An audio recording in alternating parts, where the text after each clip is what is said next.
certo. Vamos ter fé que essa aula vai até o final, não vai cair. Mas, gente, só esclarecendo para vocês, essa é a última vez que nós estamos passando perrengue com a internet.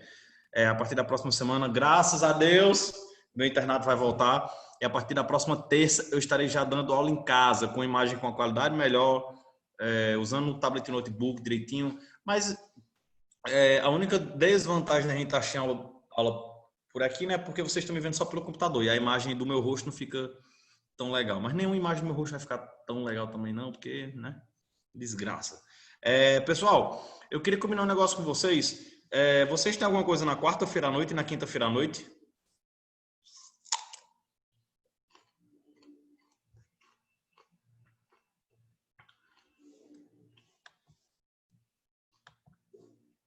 Na quinta tem o quê?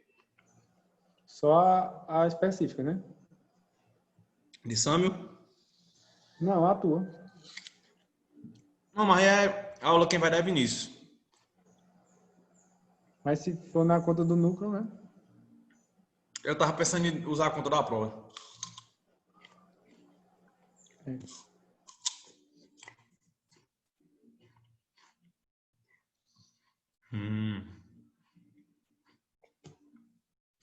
Gente, vou explicar. Nós temos duas opções. Enquanto o pessoal vai entrando, quer dar uns 5 minutinhos para o pessoal entrar, eu vou explicar. Eu quero repor aquela aula que nós não tivemos na terça-feira passada. Vai ser à noite, né? E nós temos duas opções. Fazer na quinta-feira à noite dessa semana ou fazer na quarta-feira à noite da próxima semana. Vocês preferem o quê? Coloca no chat. Votação ao vivo. Quinta dessa semana, quarta da próxima. Quarta, né? Então, beleza. Então, fica sendo quarta da próxima semana. Sábado eu não posso, né? Porque sábado eu dou aula amanhã todinha. E sábado à tarde eu não trabalho. É hora de estudar. Entendi, beleza. Me falaram aqui assim, Landinha, porque na quinta noite a gente já está saturado de matemática. É verdade. Aí fica sem rendimento mesmo. Então, pronto, gente. Então, fica fechado. Então, ó, vou combinar com o Vinícius, mas de antemão, vocês já fiquem certos que no dia 29... 29? Deixa eu conferir aqui. Não, errei. Dia 30, aniversário da minha mãe. Fica muito tarde. Depois das 8, não. 19, beleza. A maioria aqui tá mandando 19 horas. Fechado. Vou só comunicar a Vinícius, tá bom? A gente faz das 19 às 21. Vou combinar com o Vinícius a nossa reposição. Aí preste atenção, o que nós vamos fazer nessa aula? Hoje eu vou dar cinética química, pessoal. Hoje eu vou dar cinética química. Tá faltando energia de ligação. Eu sei. Mas eu vou dar cinética química para terminar a cinética química hoje já. E na próxima semana, na nossa aula de reposição, a gente faz energia de ligação, tá bom? E já começa equilíbrio, tá certo? Então a gente faz energia de ligação e já começa equilíbrio. Beleza? Então já vamos começar equilíbrio na quinta-feira à noite. Então não faltem, sério, velho. Se eu abrir essa aula aqui na quinta-feira à noite e tiver tipo 80 pessoas, ou seja, quase metade tá faltando, vai todo mundo se prejudicar, porque eu vou dar equilíbrio químico nessa aula da noite, tá bom? Então eu espero contar com todo mundo nessa aula da quinta-feira à noite. Quem não puder assistir, da quarta-feira à noite, perdão. Quem não puder assistir, pelo menos assista a aula gravada, mas na quarta-feira à noite é essencial que vocês assistam a aula, porque eu vou dar equilíbrio. É eu que vou dar aula, viu, Jasmin? A aula de hoje vai ser cinética. Então, sem mais delongas, vou colocar aqui o slide para vocês.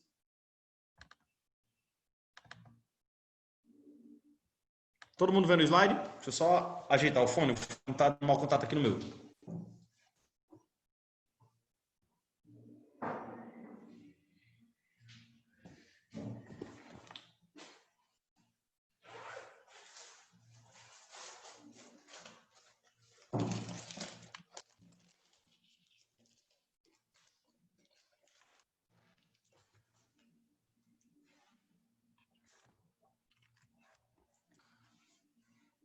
Todo mundo me ouve?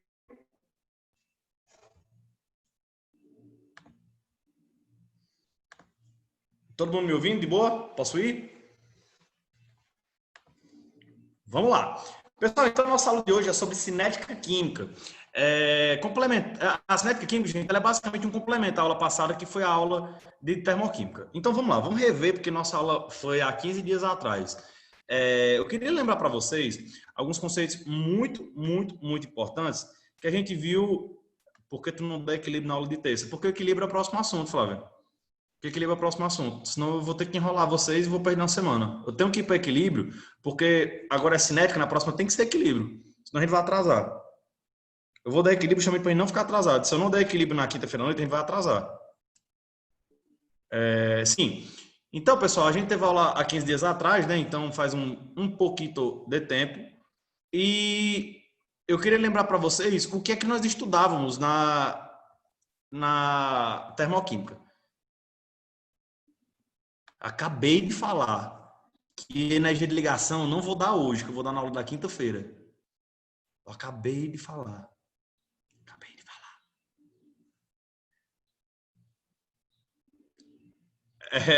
Porque chegou depois. Beleza.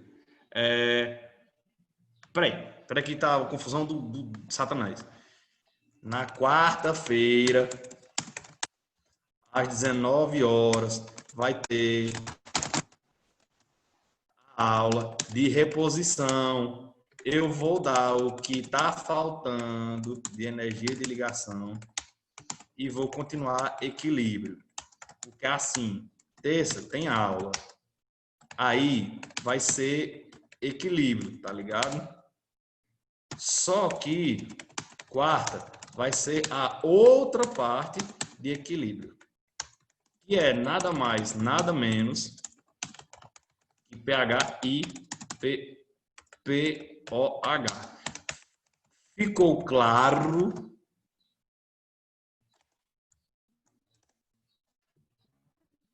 Beleza?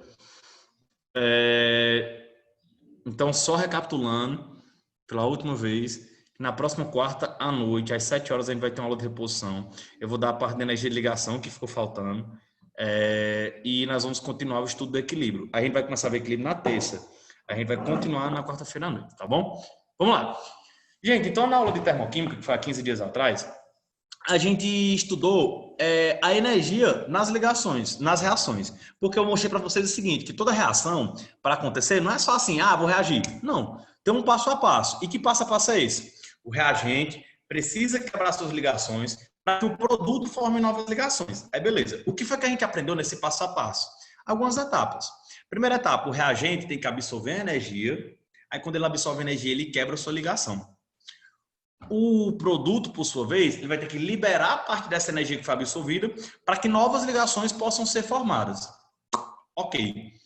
Povo, quando a reação absorve mais energia do que o que ela libera, ela é endotérmica ou exotérmica? Ela absorve mais do que o que libera. Ela é o quê? Vai, fala aí no chat.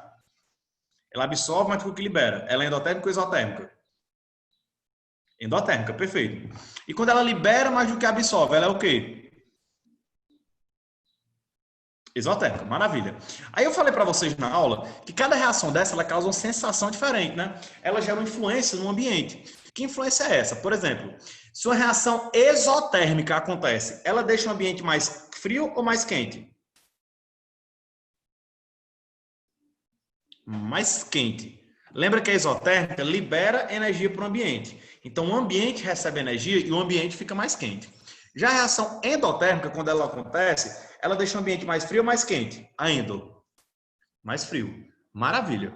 Gente, eu queria contar muito com essa participação de vocês na aula de hoje. Porque a aula de hoje é uma aula que a gente debate muito. Então, quanto mais vocês participarem, mais dinâmica fica a aula, tá bom? Vamos lá. Então, nós estudamos na aula passada a energia das ligações. O calor que é envolvido entre as quebras e formação de novas ligações. Hoje, na aula de cinética química, nós vamos estudar, na verdade, em quanto tempo isso acontece. Nós vamos estudar na cinética química, gente, como o próprio nome diz, a velocidade das reações químicas, tá bom? Beleza? Então, cinética química é o estudo da velocidade das reações. E quais são os tipos de velocidade, quais são os tipos de reações quanto à velocidade? Galera, eu posso ter reações que sejam instantâneas. Então, a reação ela pode ser instantânea, que é aquela reação que começa e termina praticamente no mesmo segundo. Ela pode ser uma reação instantânea. Ela pode ser uma reação rápida. Rápida não é a mesma coisa que instantânea. Uma reação rápida é aquela que começa e acaba em poucos segundos. Sei lá, até minutos. Uma reação lenta é uma reação que dura horas, dura dias, dura até meses, anos para acontecer. Um exemplo de reação instantânea é a explosão. Por exemplo, você tacar um traque no chão. Beleza, Gi. Você tacar um traque no chão. Se você tacar um traque no chão, ele vai papocar na mesma hora, porque vai dar uma pequena explosão. E essa pequena explosão é uma reação de combustão instantânea. Uma reação rápida, por sua vez, ela demora um pouquinho mais. Ela demora de minutos, ela demora talvez alguns segundos, mas ela não começa e termina praticamente no mesmo segundo. Um exemplo claro disso é você queimar um pedaço de madeira. Vai demorar um pouco mais, mas não é uma reação que vai demorar o dia todo. É diferente da oxidação de um prego. É diferente da oxidação de um prego. De um prego enferrujando. Porque demora semanas, demora dias, demora anos para um prego enferrujar completamente, tá bom? Então, tem 3 tipos de reação.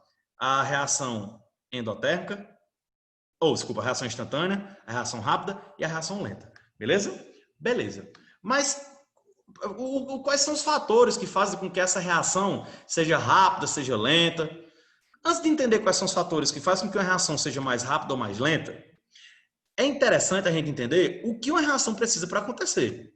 Porque, vê, não sei se vocês já perceberam, mas não é toda reação que acontece, não. Vou lhe dar um exemplo. Se eu encostar um pedaço de madeira em gasolina, já ocorre uma reação? Não. Não ocorre uma reação. Então, eu preciso de algumas coisas para uma reação acontecer. Então, agora nós vamos responder essa pergunta. O que uma reação precisa para acontecer? E a primeira coisa que uma reação precisa para acontecer é de contato.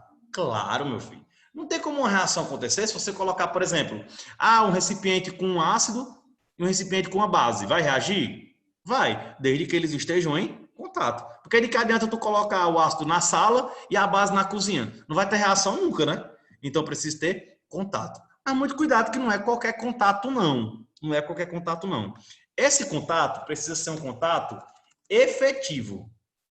Esse contato precisa ser um contato efetivo. E o que é um contato efetivo? Preste muita atenção. Existe uma teoria que afirma que para que as reações ocorram, é necessário que hajam, olha a palavra que linda, colisões. Colisões, choques entre as partículas. Então, as partículas elas têm que se chocar. Para a gente entender isso melhor, eu vou dar um zoom e vou fazer um desenhozinho aqui no canto da tela e eu quero que vocês me entendam. Vamos lá. Imagine que eu tenho essa reação. Deixa eu colocar em forma de texto. Eu tenho a reação H2 mais I2 formando 2HI. Essa é a minha reação. Eu vou representar para vocês o H2 com uma bolinha vermelha, tá certo? Então, sou daltônico, mas nem tanto. H2 é a bolinha vermelha. Então, tá aqui um H2 e tá aqui do lado outro H2. Beleza? O I2 eu vou representar com a bolinha azul. Com a bolinha azul. Então, tá aqui um I2, tá aqui o outro I2. Pessoal, para que essa reação ocorra, essas duas moléculas elas precisam se chocar. E essa colisão precisa ser uma colisão efetiva. Então, o que é uma colisão efetiva? Vamos responder essa pergunta. É o seguinte, obviamente, essas duas moleculinhas aqui, elas vão ter que se chocar. Então, uma molécula, ela vai ter que colidir com a outra. Uma molécula vai colidir com a outra. Preste atenção. Então, tá aqui acontecendo a colisão. Faz de conta que essas bichinhas amarelas aqui são as faíscas que estão saindo aqui de dentro, sei lá. Depois da colisão, olha o que aconteceu. Depois da colisão, saiu uma bolinha, aliás, um conjunto de bolinhas vermelhas, mesmo jeito, e um conjunto de bolinhas azuis. Pergunta. A reação aconteceu aqui, pessoal? Sim ou não? As bolinhas vermelhas se chocaram com a bolinha azul. Pergunta, a reação aconteceu aqui? Quando o H2 se chocou com o I2, eu formei 2HI ou eu continuei tendo H2 e I2 do mesmo jeito? Continuei tendo H2 do mesmo jeito, perfeito. Então essa colisão foi efetiva? Não, ela não foi efetiva. Por que ela não foi efetiva? Porque, veja, gente, ó, a região que choca aqui com a região que choca aqui é muito pequena. Quando essas moléculas se chocam com essa orientação aí, qual é a região que entra em contato, basicamente? Ó, vou fazer aqui em preto. Basicamente, o que entra em contato é essa parte aqui, né, ó, que vai se chocar com essa parte aqui. Basicamente, é isso que está entrando em contato. Por isso que essa colisão não foi forte o suficiente, ó, ela não é efetiva, pois não foi forte, ou seja, não gerou energia suficiente para desencadear uma reação. Então essa colisão, ela não foi efetiva de jeito nenhum, tá certo? Ela não teve uma orientação favorável para que fosse uma colisão efetiva. Agora veja a diferença. Quando eu coloco o H2 nessa orientação aqui, ó, vamos colocar ele para se chocar com a bolinha azul. Tuco, tuco. Pronto. Vai haver agora um choque muito doido. Aí tá aqui, imagina uma onomatopeia aí para barroada.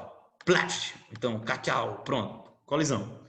Depois da colisão, olha o que eu tive, gente. Eu tive dois conjuntos. Só que cada conjunto tinha uma bolinha vermelha e uma bolinha azul. Aí eu te pergunto, irmão, houve reação aqui, sim ou não? Houve reação aqui? Houve. Houve. Porque antes eu tinha H2 e I2, que eram as bolinhas vermelhas e as bolinhas azuis separadamente. E depois eu passei a ter 2HI. Aqui houve reação.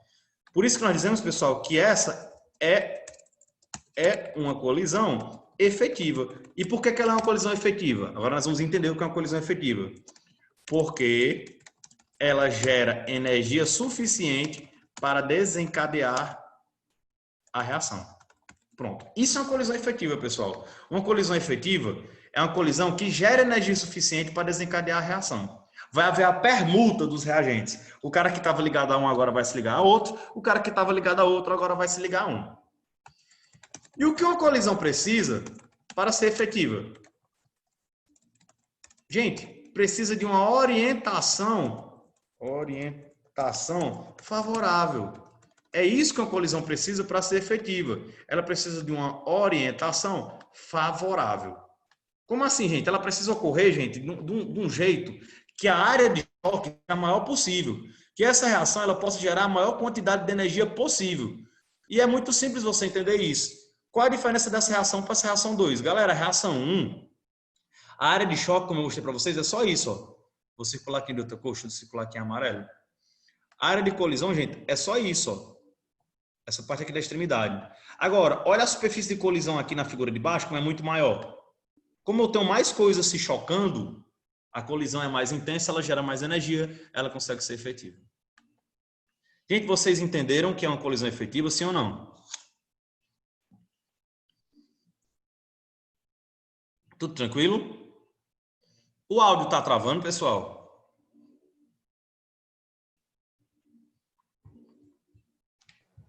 Tá de boa? Tá normal. Graças a Deus. Obrigado, Jesus. Então, vamos se situar, não vamos se perder não. O que eu estou falando para vocês nesta aula? Eu estou dizendo o seguinte, o que uma reação precisa para acontecer? E a primeira coisa é contato, e esse contato ocorre na forma de colisões, e essas colisões precisam ser efetivas. E para ser efetiva, tem que acontecer em uma orientação favorável, tá certo? Foi basicamente isso que eu falei, viu, Gabi? As colisões precisam ser efetivas e ocorrer em uma orientação favorável. Então, nessa imagem, está bem bonitinha aí, representando para vocês o que de fato acontece numa reação química. As moléculas precisam se chocar umas com as outras. Esse choque vai separar os átomos e eles vão se recombinar, formando dois conjuntos dos produtos. Beleza? Então, a primeira coisa é contato. Mas, pessoal, numa reação química, não adianta só ter contato. Não adianta só ter contato, não. Além de contato, você precisa ter... Peraí, viu, galera? Que eu não estou conseguindo passar o slide. Não sei porquê.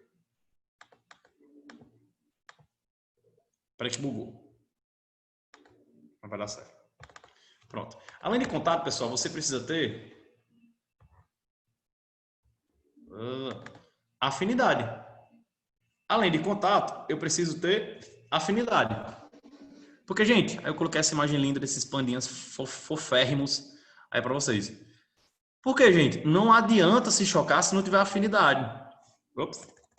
Não adianta se chocar se não tiver afinidade. Não adianta. As substâncias precisam ter um para quê. Para que elas vão reagir? Então, por exemplo, se eu juntar água com gasolina, tem reação? Não tem. Um é apolar, o outro é polar, eles nem se misturam, para que vão reagir? Agora, quando eu misturar gasolina com oxigênio, eu tenho reação, né? A reação de combustão. Porque o oxigênio é um potente oxidante e a gasolina é um potente redutor. Ou seja, a gasolina sofre muita oxidação. Então, tem um porquê essa reação acontecer. Então, esse slide é só para mostrar para vocês que, além de ter contato, a reação precisa ter, os reagentes precisam ter afinidade, tá bom? Agora, não adianta ter contato, não adianta ter afinidade, se não tiver energia de ativação. Pessoal, eu quero pausar esse slide. Eu quero olhar na cara de vocês para a gente pensar juntos uma coisa. Vem comigo e presta atenção. Povo, nós já sabemos o que é energia de ativação. Eu só vou explicar para vocês agora.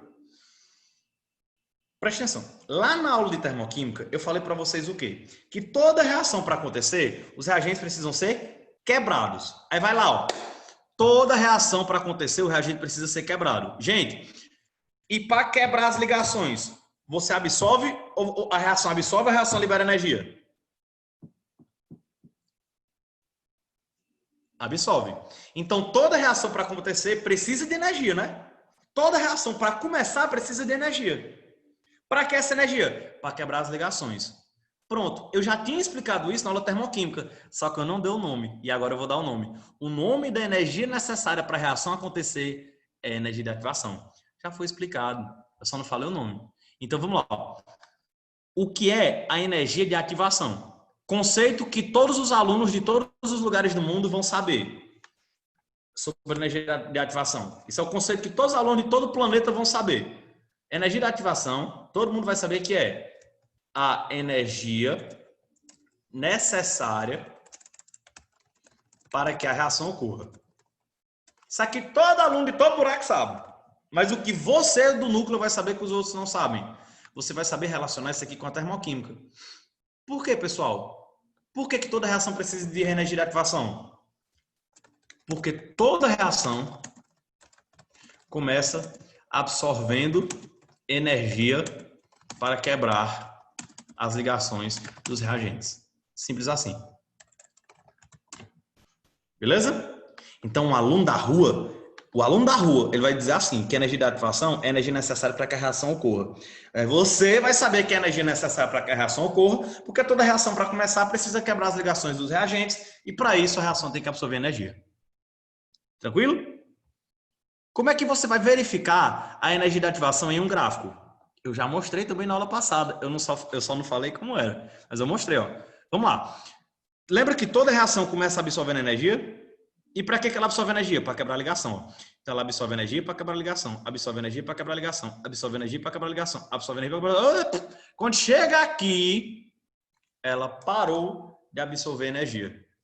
Pessoal, eu já fiz essa pergunta na aula passada, mas eu vou fazer de novo porque ela é muito importante. Quando chega aí, a reação para de absorver energia. Se ela parou de absorver energia, o que significa? O que vocês podem me dizer?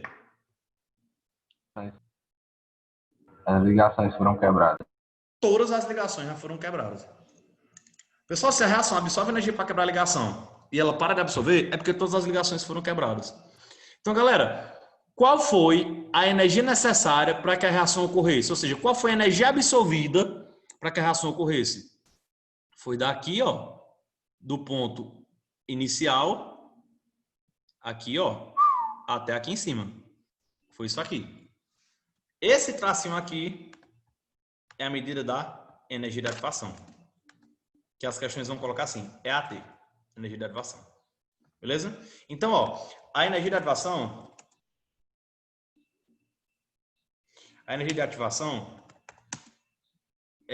será sempre a distância da energia dos reagentes até o ponto mais alto do gráfico. Beleza?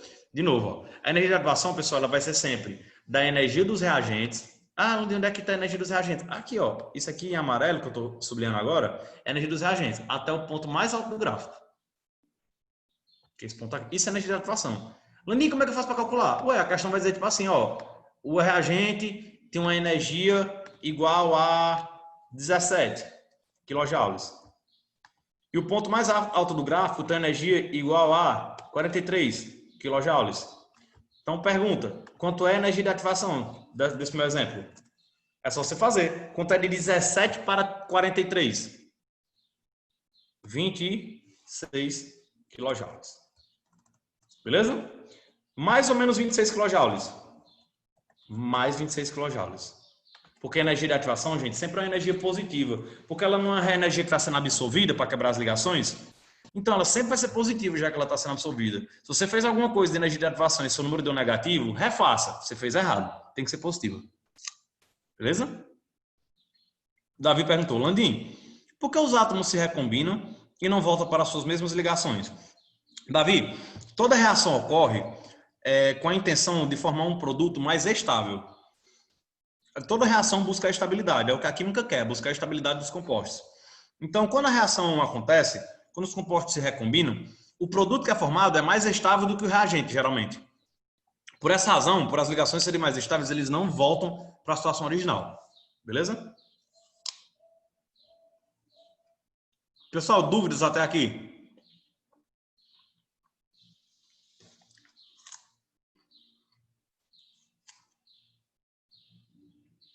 Dúvidas?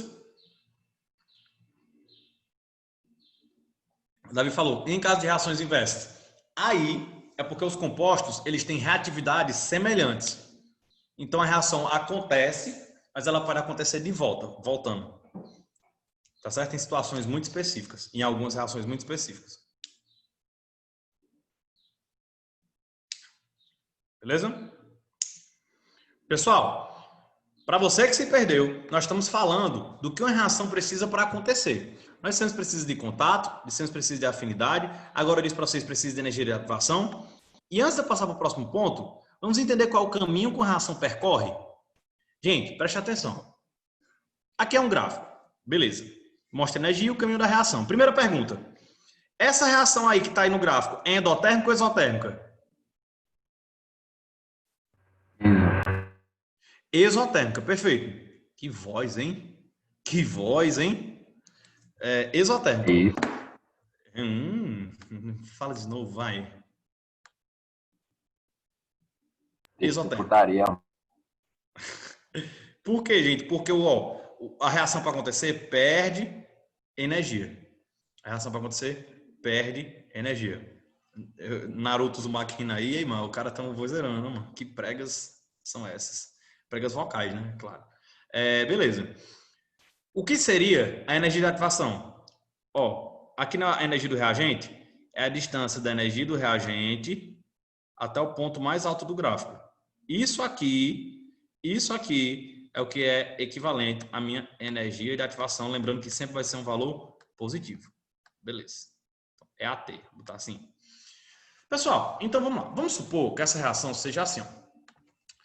A2 mais B2 formando 2AB. Vamos dividir essa reação em 3 etapas. Eu vou colocar aqui para vocês assim, ó. Essa aqui vai ser a etapa 1, nesse ponto, ó. Essa aqui vai ser a etapa 2 e esse ponto aqui vai ser a etapa 3. Maravilha. Então, eu tenho a etapa 1, que é aqui no comecinho da reação, a etapa 2, que é aqui nesse ponto mais alto, e a etapa 3 aqui no final da reação. Ok, vamos lá. Gente, o que está acontecendo no ponto 1? Pessoal, no ponto 1, a reação não começou ainda de fato. No ponto 1, eu ainda tenho A2 e B2. Ou seja, o que é que eu tenho no ponto 1? Eu tenho A ligado a A e eu tenho B ligado a B.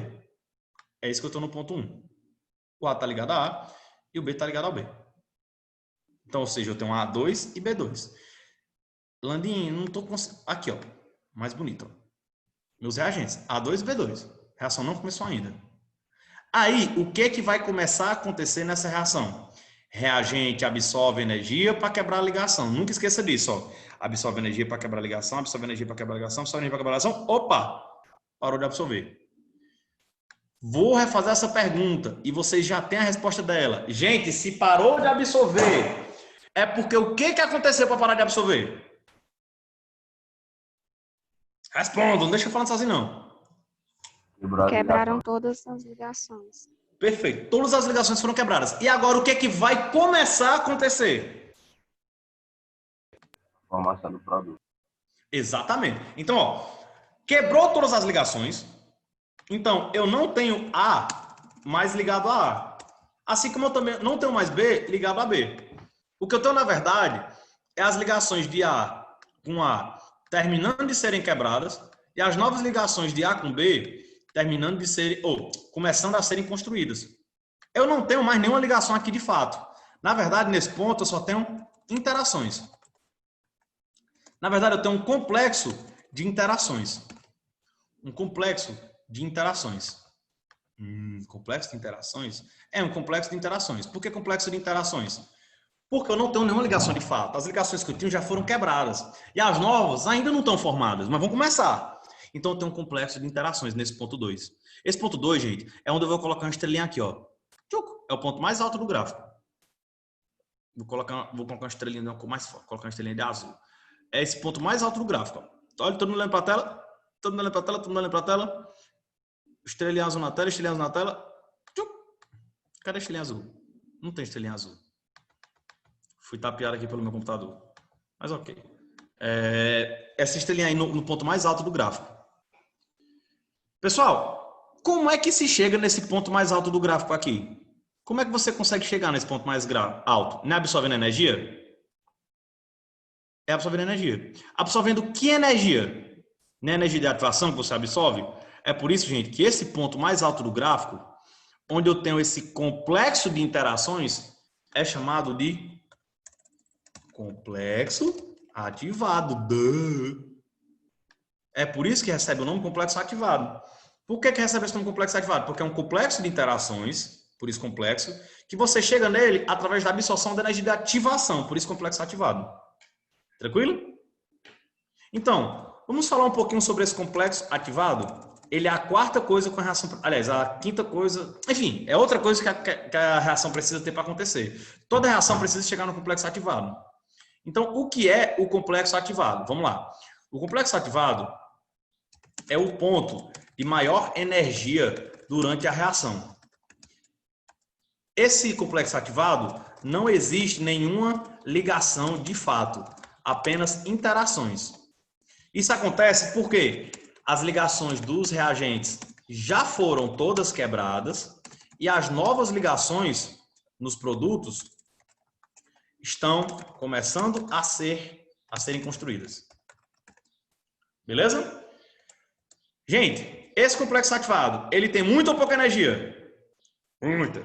É por isso que o complexo ativado é altamente estável ou instável? Vocês. Instável. Instável. Se ele é instável, ele dura muito ou ele dura pouco? Pouco. Pouco. Por isso que você vê no gráfico, gente, que o complexo ativado, ele é só um momento, né? Ele é só um pontinho aqui, ó. É um pico. Ele é só um momento.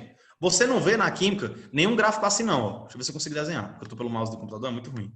Você não vê nenhum gráfico assim, não. Ó. Ah, o complexo ativado durou tudo isso? Não. O complexo ativado ele é um ponto, ele é efêmero, ele é instável. Aí depois as novas ligações serão formadas, ó, e para isso perde energia. E aí eu tenho um ponto 3, e o ponto 3 nós vamos chamar de final da reação. Beleza? E no final da reação, o que eu tenho? Agora sim, eu tenho não mais A ligado a A, mas na verdade eu tenho A ligado a B.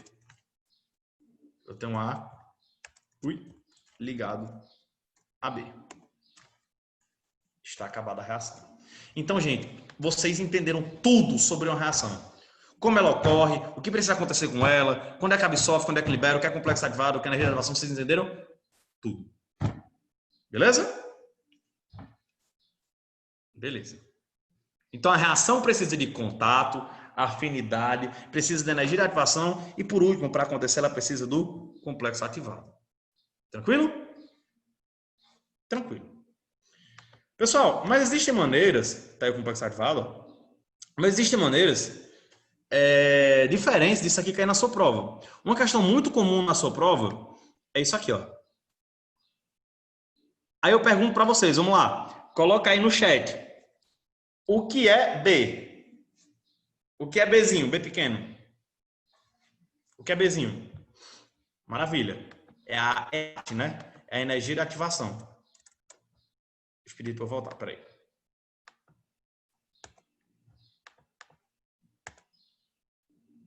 Pronto. Pronto, Mamá? Show. Então, a energia de ativação é esse ponto B. EAT, energia de ativação. Beleza. Gente, o que é esse ponto C? Maravilha, gente. Perfeito. Da aula passada, ó. O ponto C é a distância de produtos para reagentes e a diferença da energia dos produtos menos a energia dos reagentes a gente chama de ΔH, variação de entalpia. Maravilha. Como é o nome desse ponto mais alto do gráfico? Complexo ativado. Agora, olha a pergunta no chat. Quem é? Olha a pergunta no chat. Quem é B mais C? Quem é B mais C?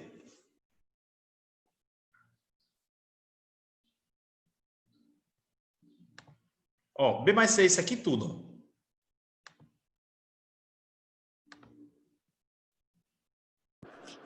Entalpia mais energia de ligação.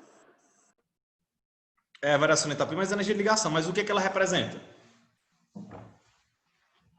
Perfeito, Larissa. Ó, preste atenção.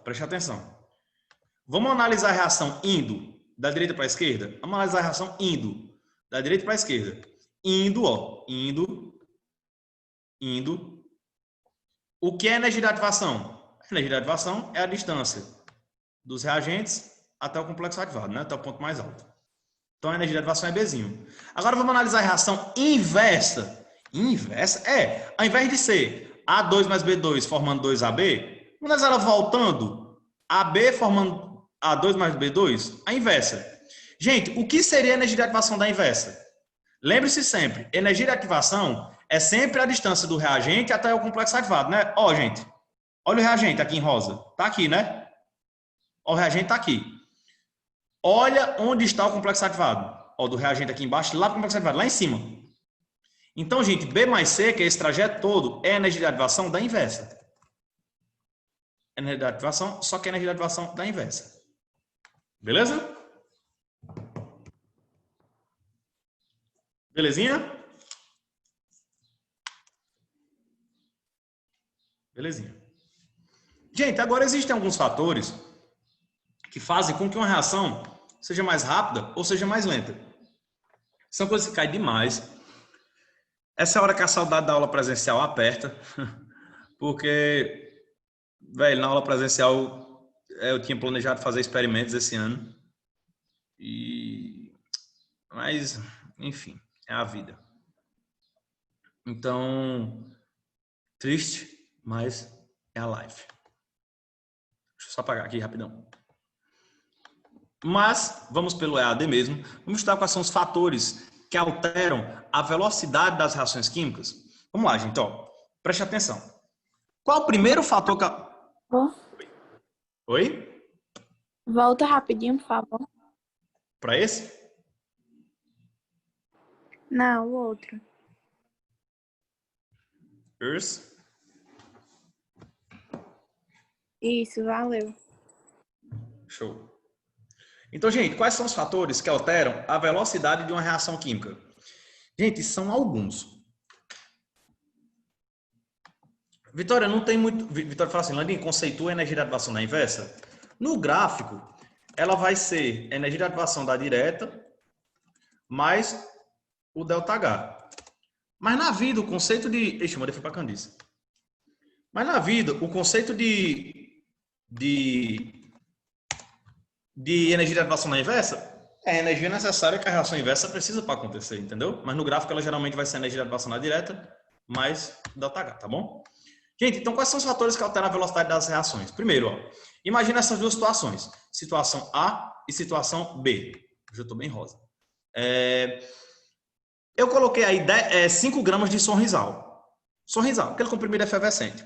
Só que na primeira situação, eu coloquei um sorrisal triturado, moído. E na segunda situação, eu coloquei o comprimido de sorrisal todo. Pergunta, quem vai dissolver primeiro? Supondo que é a mesma quantidade de sorrisal. A ou B? A. A. Por que A, pessoal? Porque A tem maior superfície de contato. Galera, superfície de contato é basicamente a região da partícula que está em contato com o meio. Então, ó, um comprimido de sorrisal todo, tipo o comprimidão, deixa eu colocar aqui em vermelho, o comprimidão todo, a água só consegue dissolver a parte de fora. Aí ela vai dissolvendo a parte de fora, aí depois ela vai indo para a parte de dentro. Já quando o sorrisal está em pó, a partículazinha, gente, ó, em vermelho está desse tamanhozinho. Então a água consegue dissolver ela muito mais rápido. Então é o seguinte, quanto maior a superfície de contato, maior a velocidade de uma reação. Tá certo? Aí eu vou dar 2 exemplos para vocês. Preste atenção. É exatamente o que eu vou falar agora, Léo. Ó, o que cozinha mais rápido? Uma batata inteira ou uma batata cortada em cubos? Em cubos. Por quê? Porque a superfície de contato é maior. O que enferruja mais rápido? Uma barra de ferro ou limalha de ferro. Limalha de ferro, gente, é tipo ferro raspado. É umas lasquinhas de ferro, limalha de ferro. O que é que enferruja mais ligeiro? A limalha.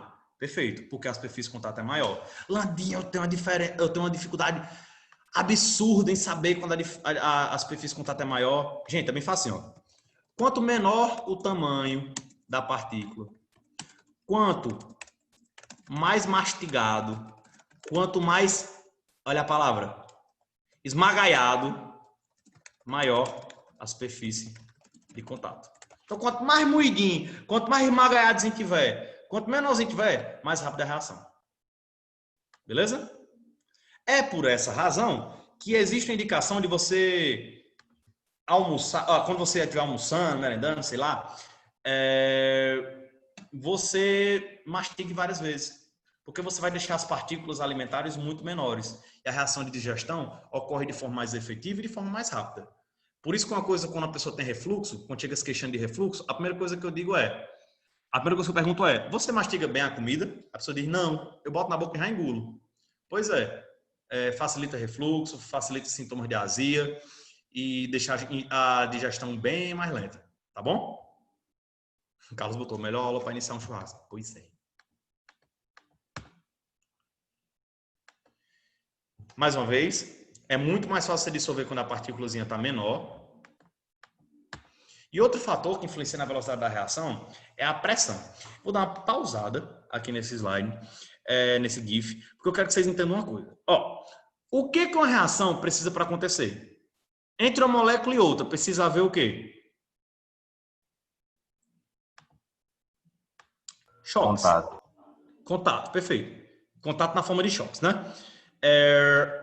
Quando eu falo de pressão, eu sempre falo de volume junto. Vocês sabem disso, que eu gosto de falar sempre dos dois juntos. Porque pressão e volume são duas coisas inversamente proporcionais, né? Quando eu falo de pressão, automaticamente eu estou falando de volume. Se eu aumento o volume, a pressão cai e vice-versa. Então, vê só. Gente, imagine que, preste muita atenção, eu aumentei a pressão. Se eu aumentar a pressão, porque eu fiz o que com o volume? Diminuir. Então tem o mesmo efeito. Aumentar a pressão e diminuir o volume é a mesma coisa. Ó, eu vou diminuir o volume do... Pronto. Diminuir o volume. Vou diminuir mais ainda. Pronto. Diminuir.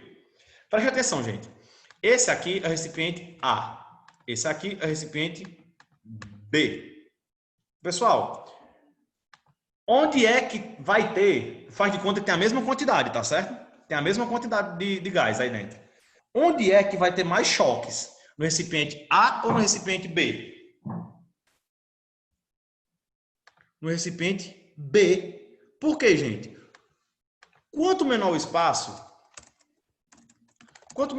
espaço, ou seja, menor o volume, maior será a pressão. Maior será a pressão. Maior será a pressão. Nessa situação, haverá maior probabilidade de ocorrência de choques. Ou seja, você tem muito mais choques. Por isso, aumentar a pressão ou reduzir o volume, como gera mais choques, aumenta a velocidade da reação. Beleza? Por isso que recipientes menores tendem a deixar a reação mais rápida. Recipientes menores tendem a deixar a reação mais rápida. Beleza. Pessoal, uma pergunta. Quando você pega, por exemplo, sal e joga na água, às vezes ele não dissolve todo, né? Mas quando você mexe, ele dissolve. O que é que acontece quando você mexe? Aumenta a solubilidade, sim ou não? Quando você mexe, aumenta a solubilidade, sim ou não? Respondam. A resposta é? Não. Não. Você não aumenta a solubilidade. A solubilidade do sal, pessoal, é sempre a mesma. Vamos supor que seja 20 gramas para cada 100 ml de água. Você mexendo, você jogando para cima, você tacando no chão, você continua sendo 20 gramas. Ele vai dissolver a mesma quantidade. Agora, perfeito. Vou juntar a resposta de Naruto, Uzumaki e de Eduarda. Vai dar a resposta perfeita. Quando você mexe, você fornece energia cinética. Você aumenta o número de colisões entre as moléculas de soluto e solvente. E você faz o processo de dissolução ser mais rápido. Então, ao mexer, você não faz dissolver mais, não. Você faz dissolver mais rápido. É por isso que tem gente que pega o açúcar e bota no suco. Aí dissolve. Aí você bota mais açúcar, aí não dissolve. Aí você mexe, aí dissolve só um pouquinho, mas ainda fica um resto. Meu filho, você pode passar o dia todo mexendo que não dissolve mais. Beleza? Mais um fator que altera. Aí tá aí o volume, né? Mas eu já expliquei. Mais um fator que altera a velocidade das reações. Pessoal, concentração. E é muito simples de entender. Gente, o recipiente mais concentrado, obviamente, você olhando, é o recipiente B, né? Qual dos dois recipientes vai ter mais choques? B. B.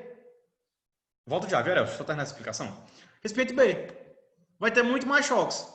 Então pergunta, se tem mais choques, a velocidade da reação vai ser maior ou menor? Vai ser? Maior. Quanto maior for a concentração do soluto, mais partículas existem. Dessa forma,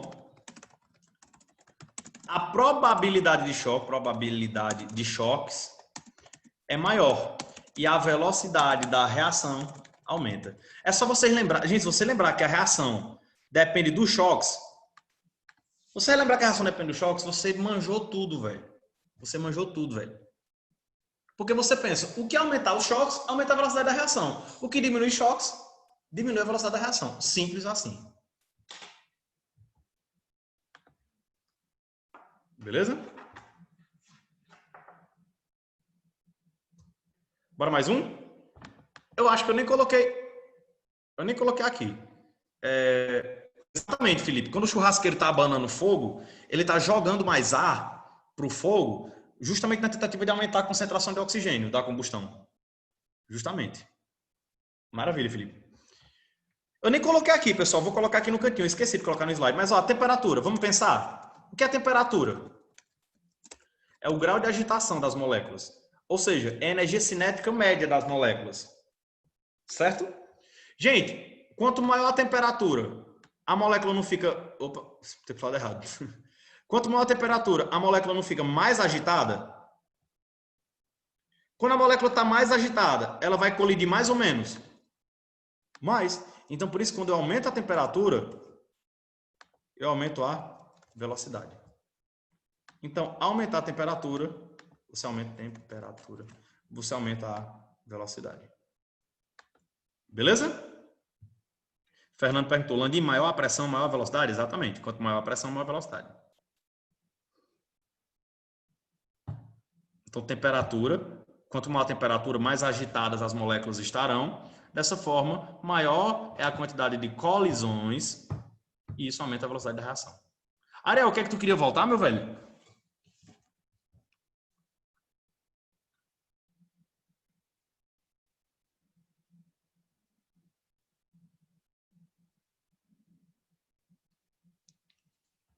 Ah, voltar um slide.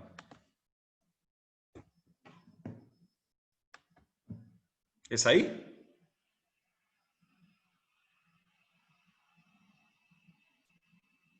Mais um.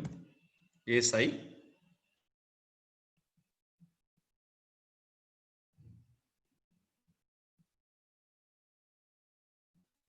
Ok. Valeu. Gente, outro fator que altera a velocidade da reação é a própria energia da ativação. Porque, vê, ó, olha a reação A. Reação A. Tá muito pequena essa letra. Olha a reação A e olha a reação B. Pessoal, olhe para as duas e responda aí no chat. Qual das duas reações possui maior... Você que está assistindo essa aula gravada, responda em casa, para você participar da aula e não ficar com sono. Qual das duas reações tem maior energia de ativação? A ou B? A reação A. Perfeito, Isis. Reação A. Ela tem maior energia de ativação. Ó, o que isso significa? Isso significa que a reação A, para acontecer, ela precisa absorver, tudo isso. Ela tem que absorver, ó, tudo isso para acontecer. Enquanto que a reação B, ela só precisa absorver isso para acontecer. Então, pessoal, pela lógica, qual das duas reações é mais rápida? A ou B? B é mais rápida. Por quê, pessoal? Vamos para a explicação. Porque precisa de uma menor energia para acontecer. Exatamente. Perfeito. Então, para você que está fazendo seu resuminho, com sua caneta Stabilo de R$1.000, sua canetinha do unicórnio que pisca, você vai anotar assim, ó, que quanto menor a energia de ativação, maior a velocidade. Quanto menor a energia de ativação, maior a velocidade. Por que isso acontece? Pois quanto menos a reação precisa absorver, menos tempo ela gastará e será mais rápida. Reações que possuem altos valores de energia de ativação passam muito tempo absorvendo energia e demoram mais. São reações que passam mais tempo absorvendo energia. Quer um exemplo? Quer um exemplo? Quando você estava assistindo Dragon Ball Z, Dragon Ball Z, cala a boca, Dragon Ball Z.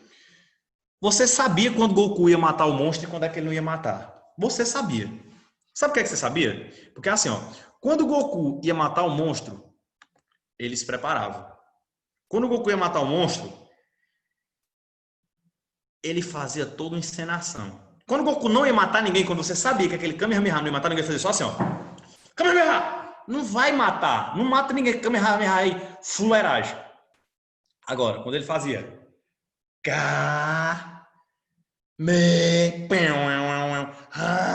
Fica desse tamanho. Torando tudo. Ele demora mais absorvendo. Quando precisa de mais energia, demora mais, fica mais lento. Olha a Genkidama. A Genkidama era 3 episódios. Por quê? Porque absorve muita energia. Então, grave assim, quanto mais energia absorver, mais vai demorar. Beleza? Beleza.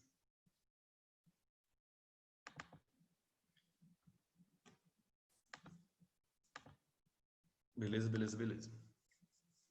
Então, quanto mais energia de ativação, mais lenta é a reação. Quanto menor a energia de ativação, mais rápida ela é. Vamos resumir? Vamos resumir? Vamos resumir? Que cara falso. O nome do cara é Naruto Uzumaki. O cara tá dizendo que Dragon Ball é o melhor desenho. Para de ser falso, mano.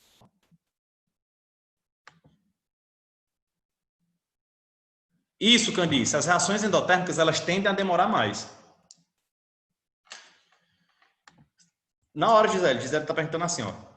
Explica a temperatura de novo, ó. Quanto maior a temperatura, mais rápida a reação. Porque as moléculas estarão mais agitadas e ocorrerão mais colisões. Beleza? Beleza.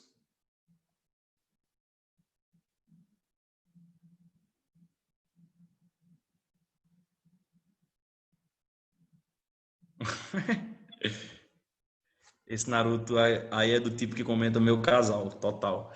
E o pior, velho, que eu tava olhando minhas fotos um dia desse no Instagram, né? Aí tem uma foto minha com Milena, aí DVD, meu amigo comentou assim, meu casal. Vou falar com ele aí, mas apaga esse comentário aí, por favor. Ou então, pelo menos não fure meu olho. Grato, agradece a coordenação. Quando o Valério mandar mensagem para o povo, agradece a coordenação. O Gorete falou assim, Landinho, explica, por favor, aquele detalhe da solubilidade de novo. Eu só falei o seguinte, quando você está mexendo um suco, que você colocou açúcar, você não está aumentando a solubilidade. A solubilidade continua a mesma, porque solubilidade é o quanto eu consigo dissolver. A quantidade que você consegue dissolver é a mesma. Quando você mexe um suco, quando você mexe alguma solução, você está aumentando a velocidade da reação de dissolução. Você está fazendo dissolver mais rápido, mas a quantidade que você dissolve é a mesma. Último fator que altera a velocidade das reações. Catalisador. Gente, o que é um catalisador? Um catalisador é uma substância, substância utilizada para, olha aí, ó, reduzir a velocidade das reações. Reduzir a velocidade das reações. E como o catalisador é capaz de reduzir a velocidade da... Ei, opa! Aumentar a velocidade das reações. E como o catalisador é capaz de fazer isso? Simples. O catalisador, ele reduz a energia de ativação. Ó, lembra que eu falei para vocês que a energia de ativação grande faz a reação ser mais lenta? Então, o que o catalisador faz? Ele reduz essa energia de ativação. Então, se a energia de ativação fica menor, a reação ocorre mais rápida. Então, vê. Olha esta primeira reação. Olha essa reação aqui. Olha a curva de energia de ativação dela. Deixa eu diminuir aqui. Olha a curva de energia de ativação dela. Olha o que precisa absorver. Absorver tudo isso para a reação acontecer. Tudo isso. O que o catalisador faz? O catalisador é uma substância que eu vou reduzir essa energia de ativação. Ao invés da reação absorver tudo isso em vermelho, ela vai absorver só isso, ó, em rosa. E a reação se torna mais rápida. Então, pessoal, preste atenção que às vezes as questões cobram assim, ó. O que é, gente, esse trajeto aqui todinho? Esse trajeto aqui, vale, eu botei o bicho errado. O que é esse trajeto aqui todinho? Daqui até aqui em cima. O que é essa distância dos reagentes ao complexo ativado? É a energia de ativação. Só que quando tem duas curvinhas, é porque uma energia de ativação é da reação com o catalisador e a outra é sem o catalisador. Essa aqui, pessoal, é a energia de ativação da não catalisada. Não catalisada, essa maior. E essa aqui em amarelo é a energia de ativação da catalisada. Beleza? Então, ó, energia de ativação da catalisada. Aqui em amarelo. Beleza? Peraí, tem várias perguntas ao mesmo tempo. Eu já saio respondendo. Algumas coisas sobre o catalisador. Vou lhe dar um exemplo. Tem uma substância chamada peróxido de hidrogênio, H2O2. O peróxido de hidrogênio, ele naturalmente se decompõe em água e meio mol de O2. Naturalmente ele faz isso. Naturalmente. Landim, naturalmente. Água oxigenada com H2O2, ela naturalmente se decompõe. Tem várias perguntas aqui ao mesmo tempo, eu já respondo todas, não se preocupem não. Ele naturalmente se decompõe, gente, em H2O e meio mol de O2. Só que se você adicionar iodeto de potássio a essa reação, você faz com que essa reação fique cerca de 100 mil vezes mais rápida. Cerca de 100 mil vezes mais rápida. Sério, 100 mil vezes mais rápida. Outra forma de representar o catalisador é assim, ó, colocar KI no começo. KI no começo. E lá no final você coloca assim, ó, mais KI. Quando você vê alguma substância entrando e saindo da reação, pode ter certeza, provavelmente a questão está falando de um catalisador. Por quê? O catalisador entra e sai da reação sem ser consumido. Entra e sai da reação sem ser consumido. Por quê? Porque ó, a reação é a decomposição do peróxido de hidrogênio. Ele não participa da reação. Ele não é um reagente. O reagente é o peróxido de hidrogênio. O reagente dessa minha reação aqui, pessoal, é o peróxido, H2O2. O catalisador, ele serve para aumentar a velocidade da reação, diminuindo a energia de ativação. E como é que ele faz isso? O catalisador, ele consegue reduzir a energia de ativação porque ele propõe um caminho alternativo para a reação ocorrer. Para a reação. Como assim? Lembra que eu falei para vocês que as colisões precisam ter geometria ou orientação favorável? O catalisador, ele otimiza esse processo. Ele faz com que as colisões sejam mais efetivas, que a geometria... Por que eu estou falando de geometria, velho? Que a orientação dessas colisões seja cada vez mais favoráveis. Então, o catalisador, ele facilita, vamos dizer assim, ele amacia essas colisões, tá bom? Ele amacia essas colisões. Então, ele entra e sai da reação sem ser consumido, propõe um caminho alternativo para essa reação, né? Ele reduz a energia de ativação. E olha que interessante. Olha para aqui para o gráfico, pessoal. O gráfico alterou o ΔH com o catalisador. Gente, o produto, ele continua no mesmo canto, não é não? O produto continua no mesmo canto. Vê só. Vou colocar aqui em branco. Ou em amarelo. Ó, o produto continua estando aqui. Mouse. O produto continua estando aqui, amarelo. O reagente continua estando aqui. Com ou sem catalisador, eles não saem do canto. Então, galera, a distância do produto para o reagente continua sendo a mesma, com e sem catalisador. Por essa razão, pessoal, o catalisador não altera a variação de entalpia. Não altera. Não altera a variação de entalpia. Beleza? Agora eu vou responder as perguntas. Vamos lá. Deixa eu ver aqui. Lembrem, as reações enzimáticas, a exceção aumenta a temperatura, né? Carlos, nem toda reação enzimática aumenta a temperatura não, viu? A maioria das reações enzimáticas fazem aumentar a temperatura, na verdade. Tipo, a ação de uma enzima não tem muito a ver com a temperatura, não. São fatores independentes, tá bom? Lucas falou como é que o catalisador faz isso. Eu respondi agorinha. Landim, o catalisador tem alguma coisa a ver com oxirredução? Acho que é uma questão VOF, se algo assim, eu fiquei em dúvida. Lucas, depende da reação. Depende da reação. Mas o catalisador em si, ele não sofre oxirredução. Porque se o cara entra na reação, o iodeto de potássio, ele não entra na reação KI, ele não sai da reação KI também, então ele nem ganha nem perde elétrons, porque ele entra e sai sendo a mesma coisa. Então, o catalisador não sofre oxirredução, ele não sofre reação alguma, na verdade.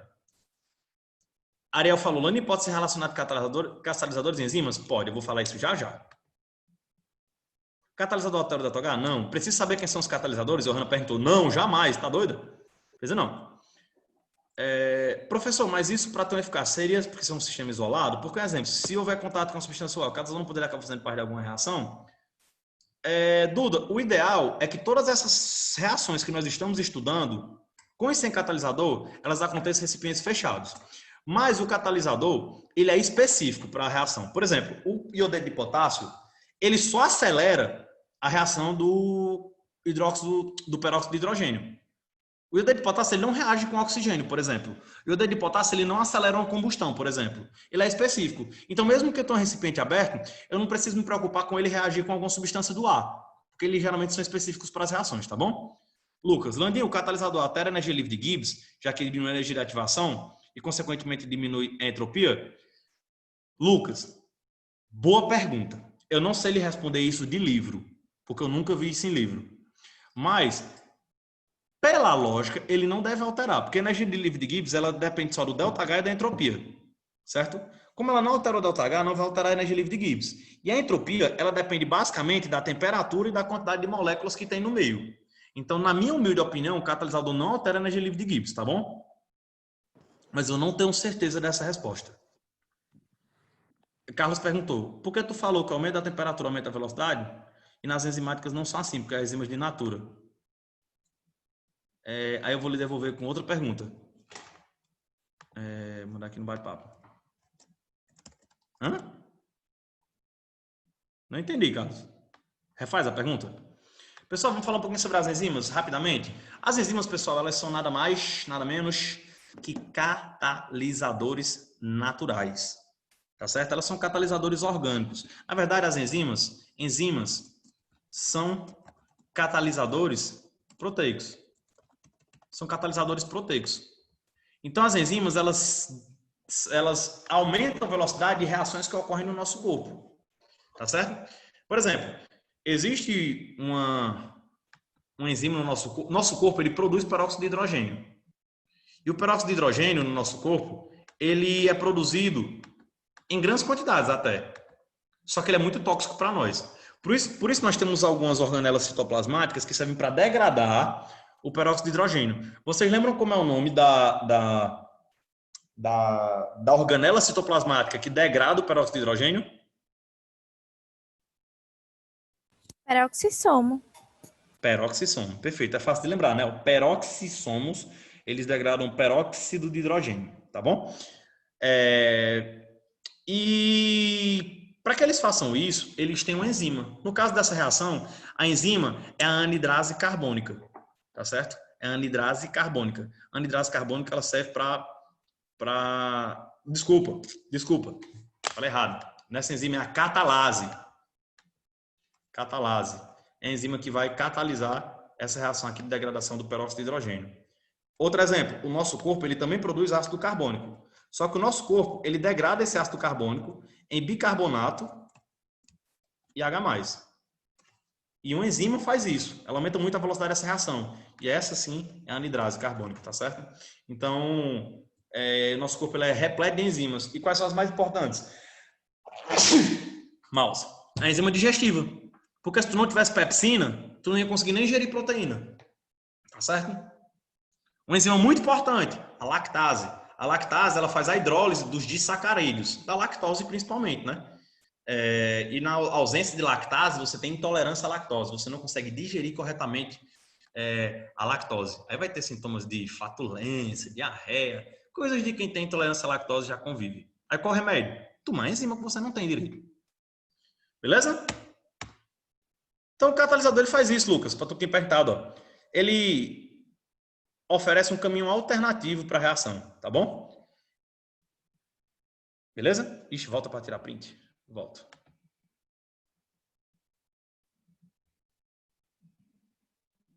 Print. Foi? Foi.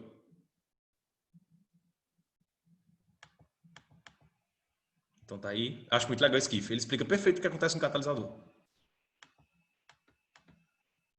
Gente, e duas coisas a se saber, algo a mais para vocês, é o que é um inibidor e o que é um veneno. Vamos lá. O inibidor, eu já trouxe aqui para vocês anotarem. Esse slide eu copiei de alguém, que eu fiquei com preguiça de digitar. Que eu preparei essa aula, estava meio tarde. O inibidor, o ruim do EAD é isso, que você tem que preparar todas as aulas. O inibidor é uma substância que retarda a velocidade da reação. Então eu quero que você pense assim. O inibidor faz o contrário do catalisador. O inibidor faz o contrário do catalisador. Ao invés de aumentar a velocidade da reação, ele reduz a velocidade da reação. Por quê?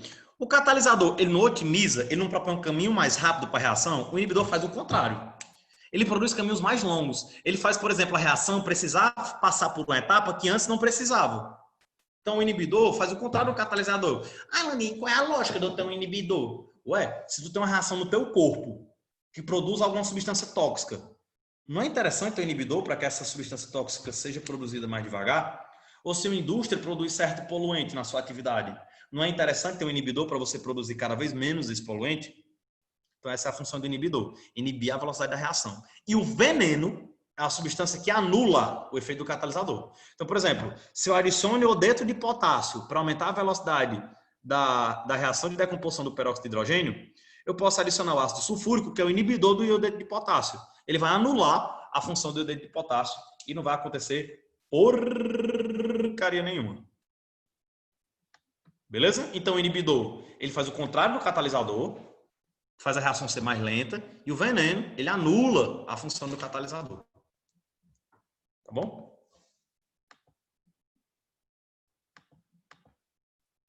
Agora vamos aprender como é que faz a velocidade da reação. Chegamos nas duas partes mais importantes da aula. Amigos, nesse momento eu gostaria de conversar olhando no olho de vocês. Deixa eu só pegar aqui uma aguinha para mim. Gostaria de conversar olhando no olho de vocês. Pedro Jean Landin, se der tempo, resolve aquela questão sobre energia livre de Gibbs. Na hora, meu jovem. Carlos Cruz. O etanol é um inibidor para o metanol? Não.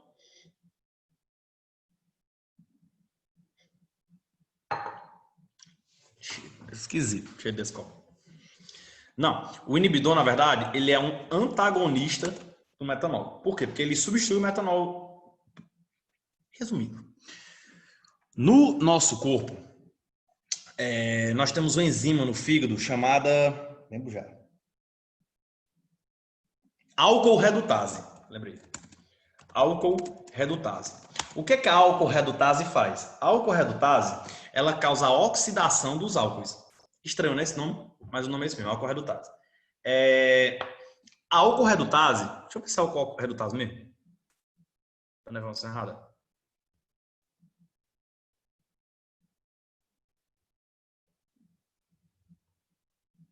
Internet. Álcool desidrogenase. Jumento. Achei estranho. Álcool desidrogenase. Manda para todo mundo aqui. Existe uma enzima chamada álcool desidrogenase. O que a álcool desidrogenase faz? O nome diz tudo, né? Ela desidrogena o álcool.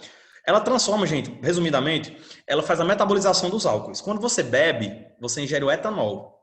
Lá no seu fígado, essa enzima álcool desidrogenase, ela vai metabolizar o etanol e vai transformar em etanal, que é um aldeído, que é o que vai gerar os sintomas de ressaca, dor de cabeça, vontade de não beber nunca mais, vontade de se matar, vontade de ligar, pois é o etanol mesmo. Existe uma substância chamada metanol que causa cegueira, porque causa uma lesão importante no nervo óptico, certo? E o metanol, quando ele vai no fígado, essa enzima também chamada de álcool desidrogenase, ela transforma o metanol em metanal, tá certo? E esse metanol é quem é tóxico. Então, o que acontece quando você ingere o etanol? O etanol, ele vai competir com o metanol pela enzima. Vai ter uma competição entre metanol e etanol. Por isso que o corpo ele vai metabolizar menos o metanol. Então, quando a pessoa tem intoxicação por metanol, qual é a conduta? Dá álcool na veia, etanol na veia. Porque o etanol ele vai deslocar, ele vai tirar, tipo assim, eu tenho lá a enzima, ela está só metabolizando o metanol, que deixa a pessoa cega. Aí quando você coloca o etanol, aí você vai dividir essa enzima entre o metanol e o etanol. Então você vai metabolizar menos o metanol, vai gerar menos metanol, que é o que causa cegueira. Tá bom? Então ele não é um inibidor, na verdade ele é um antagonista. Ele vai competir, ele gera uma competição com o metanol. Beleza? Entendeu, Carlos? Tranquilo? Show. Vamos lá. Gente, pois é, você fica bêbado. Eu prefiro o paciente bêbado que segue. Até porque eu gosto de ficar bêbado. Vamos lá. Gente, vamos agora aprender como é que a gente faz a velocidade média de uma reação pessoais. Isso aqui é muito fácil. Você já estudou física alguma vez na sua vida? E na física, você aprendeu a fazer velocidade média, mano. Na física, tu fazia assim, né? Ó, VM. O que é VM? Vanilton Matias? Não. VM é a velocidade média. Aí na física era ΔS sobre ΔT, né? Variação no espaço sobre variação no tempo. Mas na química, tu não tem variação no espaço, meu filho. Porque tu não coloca um recipiente para reagir na mesa e quando tu terminar, ele vai estar lá no sofá. Na química, você tem o quê? Variação do número de mols, variação da concentração, variação do número de moléculas, variação do que diabo lá for, sobre o tempo. Isso em módulo, porque você nunca vai ter uma quantidade de mols negativa, né? Aí eu tenho menos 3 mols. Peraí, Dark. Acaba isso. Então, vai ser sempre em módulo, tá bom? Então, a velocidade média é a variação do número de mols, da concentração ou do número de moléculas, dividido pela variação do tempo. Tranquilo? Landim, qual vai ser a unidade? Depende. Depende de quê? 2 fatores. Primeiro, do que a questão quer, e segundo, do bom humor de quem elaborou a questão. Por quê? Pode ser em mol por segundo, pode ser em mol por minuto, pode ser em mol por litro por minuto, pode ser de tudo quanto é jeito. Aí, Landim, como é que eu vou saber? Você sabe ler ou você é cega, só olhar nas alternativas, que lá vai ter em que é que ele quer. Então, às vezes, a questão dá o tempo em minutos, mas lá nas alternativas, a unidade é em segundo, então tem que transformar. Beleza? Beleza. Mas uma coisa muito importante preste atenção, vou fazer uma pergunta. Na reação, deixa eu ver se no slide posterior tem exemplo. Tem. Mas eu vou explicar já já. Gente, ó, vou pensar numa reação aqui. Pronto. Metano reagindo com oxigênio, produzindo CO2 e água. Galera, me diz uma coisa. Tem que balancear, né? Então vai ficar 2 águas e 2 O2. Maravilha. Pessoal, seguinte. Essa reação tem uma proporção estequiométrica diferente de 1 para 1. Não é 1 para 1, né? Nos reagentes é 1 para 2. Eu tenho 1 mol de metano para cada 2 mols de oxigênio. Pergunta. A reação termina toda ao mesmo tempo? Tipo, para de reagir tudo junto? Ou primeiro para o metano, depois o oxigênio? Ou é tudo ao mesmo tempo? Responda aí no chat. Quando a reação acaba, tipo, acabou a reação. Acaba tudo ao mesmo tempo, tipo, a reação para de uma vez, ou primeiro acaba o metano, depois acaba o oxigênio, tipo, o metano para de ser consumido, depois o oxigênio para de ser consumido. Como é? Tudo de uma vez ou de cada vez? É só você pensar num papel queimando. Quando acabar o papel, vai parar de consumir oxigênio também, né? Ou vai ficar consumindo oxigênio sozinho, sem ter combustível? Jamais. Então, o que eu quero dizer para vocês quando um reagente acabar, a reação para. Por isso, gente, que quando os reagentes estão em proporção perfeita, eles acabam juntos. Eles acabam juntos. Então, mesmo que eu tenha 10 mols de um e 2 mols do outro, eles têm que acabar juntos na reação. Por isso, preste atenção. Vamos supor que eu tenho essa reação aqui, onde o coeficiente do metano é 1 e o coeficiente do oxigênio é 2, certo? Certo. Preste atenção, pessoal. Eu tenho mais oxigênio ou metano? A proporção é maior de oxigênio ou de metano? Falem aí, falem aí. Falem. Eu tenho mais oxigênio, né? Que a proporção está 2, eu tenho mais oxigênio. Então é mais ou menos assim, ó. O metano, ele está aqui, ó. O metano, ele está aqui, CH4. Eu tenho essa quantidade de metano. E a quantidade de oxigênio é essa aqui, ó, o dobro, né? Porque está 2 vezes o valor. O O2 está aqui. Gente, olha o que o metano precisa percorrer para a reação chegar no fim. Ele precisa vir até aqui. E o oxigênio que eu tenho maior quantidade, eu preciso consumir tudo isso para a reação acabar. Vocês vão entender, Landim, não estou entendendo nada, você vai entender agora, presta atenção. Ó, nessa minha reação, eu tenho o dobro de oxigênio para o que eu tenho de metano. É só você olhar os coeficientes. O coeficiente do metano é 1 e do oxigênio é 2. A reação tem que acabar tudo ao mesmo tempo. Os reagentes têm que se esgotar ao mesmo tempo. Vamos lá. Eu tenho mais oxigênio do que metano. O caminho que o oxigênio precisa percorrer no seu consumo é muito maior do que o metano. Então, galera, pergunta. Quem vai ter que ir mais ligeiro para chegar no mesmo ponto no mesmo tempo? O oxigênio ou o metano? Oxigênio. O oxigênio. É por isso que, pronto, finalmente eu vou chegar onde eu quero. O coeficiente, quanto maior o coeficiente da substância, maior a velocidade de consumo ou formação. Ou seja, quanto maior for esse númerozinho do coeficiente, mais rápido o reagente ou produto vai ser consumido ou formado. Então, eles são diretamente ou inversamente proporcionais?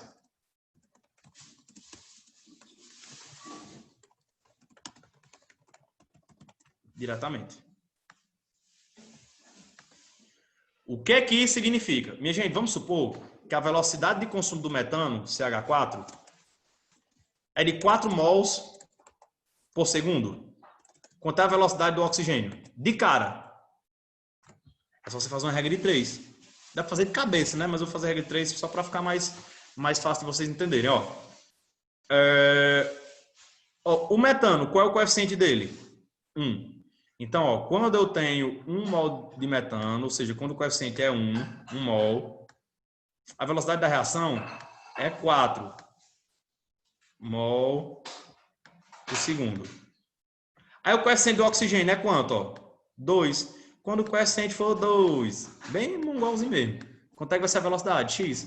X vai ser igual a 8 mol por segundo. Ou seja, se o coeficiente é o dobro, a velocidade também vai ser o dobro. Tranquilo?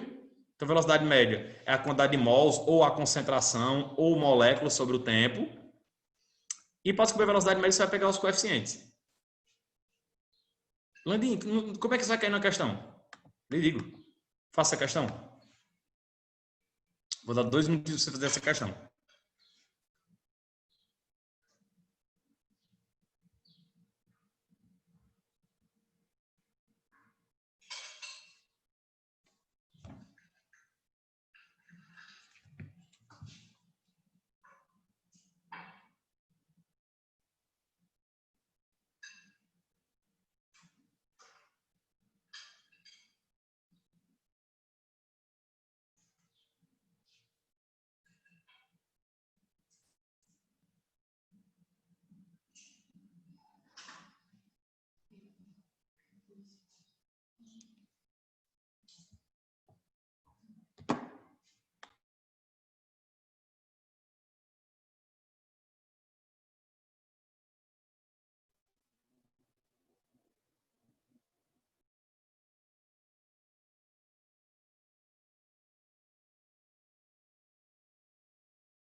E aí, galera? De boas? Mais fácil do que sei nem o quê. Eu falo uma piada muito pesada, mas como a aula está sendo gravada, eu não quero processar isso na minha vida, então vamos lá. Mas envolvia maconheiros. Considere a reação abaixo. Para determinar a velocidade da reação, monitorou-se a concentração, assim, claramente, né? Eu copiei essa reação aqui do Google, botei no Google imagens, copiei, colei e não coloquei direitos autorais, também estou nem aí. Aí diz, considere a reação abaixo. Para determinar a velocidade da reação, monitorou-se a concentração de hidrogênio ao longo do tempo, obtendo-se os dados que contém no quadro que se segue. Com base nos dados apresentados, é correto afirmar que a velocidade média da formação da amônia será... Opa! O quadro que ele me deu foi da concentração de hidrogênio. A velocidade que ele me pede é a velocidade da amônia. O que eu faço? Gente, é muito simples. Ó. Calcula a velocidade média do hidrogênio, que é o que você tem. Depois você compara na reação o hidrogênio e a amônia. Vamos lá. Primeira coisa que eu vou fazer, velocidade média vai ser igual a... Deixa eu fazer com a canequinha, fica melhor mesmo. Vamos lá. Velocidade média vai ser igual a variação do número de mols sobre variação do tempo. Olha para as unidades, ó. Tá vendo que está por minuto e que o tempo que ele está te dando está em segundo. Então, tu vai ter que transformar para minuto. Então, vamos lá. Qual é a variação do número de mols? Gente, variação do número de mols é número de mols final menos inicial, né? É número de mols final menos número de mols inicial. Então, quantos mols eu tenho inicialmente? Lembra que é em módulo, porque não pode dar negativo. Aliás, final, eu tenho 0,4. Inicial, menos 1. Sobre variação do tempo, 120 menos 0. Só que ele quer em minuto. Então, vamos transformar para minuto. Ó. 120 são 2 minutos, né? Então, é 2 minutos menos 0.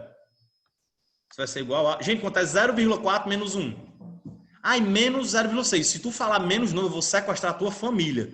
Porque eu já falei que é em módulo, então não importa o sinal. Então 0,4 menos 1, em módulo, dá 0,6. Dividido por 2. Aí 0,6 dividido por 2. 0,3. Aí você...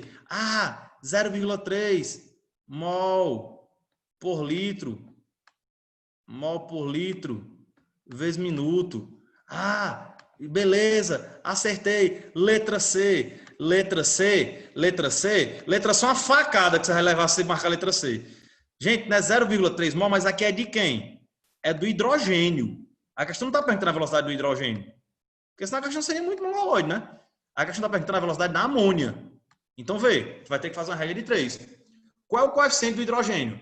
3. Então, ó, quando eu tenho 3 mols... Minha letra tá horrível que eu estou fazendo pelo mouse do notebook. Quando eu tenho 3 mols de hidrogênio, qual é a velocidade? 0,3. Ó, quando eu tenho 3 mols, que é o que tem lá na reação, a velocidade foi 0,3 mol por litro. Só que a amônia não tem 3 mols. A amônia tem 2 mols. Então, com 2 mols, qual vai ser a velocidade? X. Aí vai ficar, gente, ó. Corta. Aqui vai dar 1 e aqui vai dar 0,1. Então, minha resposta finalmente é x é igual a 0,2. 0,2 mol por litro por minuto. E o gabarito não é letra C, mas sim letra B de bucéfalo.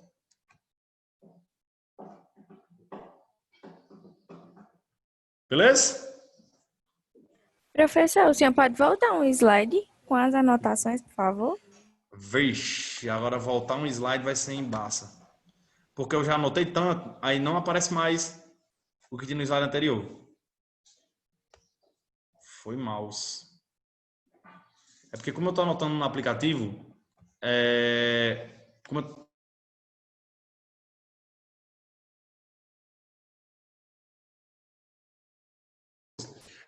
eu estou anotando no aplicativo, aí se eu apagar, tipo, some. Malu, obrigado. Por favor, manda o print. Obrigado. Beleza. Mas, gente, essa não é a questão que mais cai. Não tenha dúvida disso. O que mais cai é isso aqui. Lei de velocidade. É a última coisa que nós vamos ver na aula de hoje. Só beber uma aguinha aqui voado.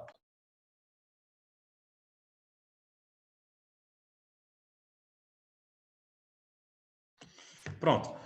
A coisa que mais cai, sem dúvida nenhuma, é isso aqui. Lei de velocidade. Pessoal, o que é lei de velocidade? Lei de velocidade é uma fórmula que ela tem um porquê, mas eu vou pedir para você decorar, porque vai ser mais fácil. Mas, ó, no começo dessa aula, eu lhe falei que a velocidade era diretamente proporcional. Deixa eu voltar para explicar de onde é que vem a fórmula. No começo dessa aula, eu lhe expliquei que a velocidade era diretamente proporcional à concentração. Concentração de quem, gente? Vai ser dos produtos ou dos reagentes? Vamos pensar? Tem lógica eu fazer concentração dos produtos? Vamos entender. O que é a lei de velocidade? A lei de velocidade é uma equação que você vai usar para prever o comportamento da reação ao longo do tempo. Mais ou menos em quanto tempo ela vai acontecer, você prevê mais ou menos a velocidade dessa reação com a lei de velocidade. E como é a forma da lei de velocidade? Ó, eu quero prever como é que a reação vai se comportar. Lembra, velocidade é diretamente proporcional à concentração, né? Concentração de quem? Dos produtos ou dos reagentes? Tem que ser dos reagentes, porque qual é a lógica de usar a concentração dos produtos se o produto no começo da reação nem existe ainda? Tu só sabe quanto é que tu tem de produto quando a reação termina. Agora, reagente, tu sabe quanto tu tem antes da reação acontecer. Então, ó, a velocidade vai ser diretamente proporcional à concentração dos reagentes. E quando duas coisas são diretamente... Vou colocar um R de reagente, certo? E quando duas coisas são diretamente proporcionais, eu coloco V... eu coloco uma sobre a outra igual a uma constante, né? Multiplicando em forma de X, eu vou ter que a velocidade é igual a constante vezes a concentração do reagente. Só que eu não posso desprezar o coeficiente. Porque o coeficiente também influencia na velocidade. Por isso que é vezes a concentração dos reagentes elevado a seus coeficientes. 500. concentração dos reagentes elevado a seus coeficientes. É assim que você faz uma lei de velocidade. Aqui está muito feio. Pronto, melhorou. Então, galera, lei de velocidade é a concentração dos reagentes elevado a seus coeficientes. Vocês vão gravar na memória de vocês assim. Toda lei de velocidade, não importa quem seja, toda lei de velocidade, toda lei de velocidade é a concentração dos reagentes elevado a seus coeficientes. Se você puder, aí na sua casa, repita, não precisa falar no microfone não, mas repita aí como se você fosse um mongoloidezinho e seus pais passassem a olhar e tivessem a certeza que você pirou completamente nessa quarentena, você vai repetir aí na sua casa assim, ó. Lei de velocidade é igual a concentração dos reagentes elevado a seus coeficientes. Repita, coeficientes. Repita aí na sua casa que lei de velocidade é igual a concentração dos reagentes elevado a seus coeficientes. A gente vai usar muito isso. Lei de velocidade é igual a concentração dos reagentes elevado a seus coeficientes. Olha, eu não estou aí para ver se você está repetindo ou não. Mas minha maldição, ela chega até aí. Então, se você não repetir agora, você vai ser corno ainda esse ano. Então, ó, lei de velocidade é igual à concentração dos reagentes elevado a seus coeficientes. Beleza? Beleza. Então, aqui está representado para vocês melhor a fórmula, né? Ó, essa reação é hipotética, quando eu tenho os reagentes são x e y, e Azinho e Bzinho são os coeficientes, né? Então, ó, velocidade é igual a constante vezes a concentração dos reagentes elevado aos seus coeficientes. No caso aqui seria Azinho e Bzinho. Já explico por que aqui está M e B. Alguma dúvida, gente? Então, vem cá. Como é que ficaria? Como é que ficaria a lei de velocidade para essa reação? Velocidade... Passei sem querer, foi mal. Velocidade é igual a, ó, constante vezes a concentração de hidrogênio, que é o primeiro reagente, vezes a concentração de oxigênio elevado a seus coeficientes. Aí quanto é o coeficiente do hidrogênio? Ó, 2. Você coloca um 2 aqui em cima. Quanto é o coeficiente aqui, ó? 1. Aí você coloca o 1 aqui em cima. Então seria V é igual a K vezes concentração de hidrogênio elevado ao quadrado vezes concentração de oxigênio elevado ao elevado a 1. Gisele, tu pediu para voltar. Peraí. Pronto. Tá aí. Eu já explico esse negócio de ordem da reação, não se preocupe não. Então eu queria colocar alguns exemplos para vocês tentarem. Eu vou digitar aqui e vocês façam as leis de velocidade do que eu colocar aqui, tá bom? Eu vou digitar 3 exemplos e eu quero que vocês façam a lei de velocidade desses 3 exemplos. Só um segundo. Vou ficar caladinho aqui por um tempo.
Vou, Lucas? Vou sim. Vou explicar hoje ainda. Fé em Deus. Vamos lá. Galera, o Lucas perguntou, entra todos os reagentes na fórmula? Aí sim, hein? Vamos ver. Ó, primeira reação. V é igual a constante vezes concentração de H2, né? Concentração de H2 vezes concentração de 2 elevado a seus coeficientes, né? Como o coeficiente aqui, gente, é 1 e 1, eu não coloco nada, certo? Se você quiser colocar, você pode colocar, mas não precisa. O coeficiente é 1 e 1. Preste atenção. O que é ordem da reação? Gente, a ordem da reação é a soma dos coeficientes da lei de velocidade. Como assim? De novo, a ordem de reação é a soma dos coeficientes da lei de velocidade. É a soma dos coeficientes da lei de velocidade. Como assim? Ó, nessa minha reação, H2 mais I2 formando 2HI. K vezes H2 vezes I2. Gente, qual é o coeficiente do H2? 1. Qual é o coeficiente do I2? 1. Gente, quanto é 1 mais 1? 2, né? Então, ó, essa reação é de segunda ordem. Você coloca o número ordem, não bota assim não, ordem 2, tá errado. Bota segunda ordem. Então, a ordem da reação, por que é segunda ordem? Porque é 1 mais 1. É 1 mais 1, ou seja, 1 mais 1. Ou seja, é a soma dos coeficientes da lei. Da lei. Não é da reação, é da lei. Certo?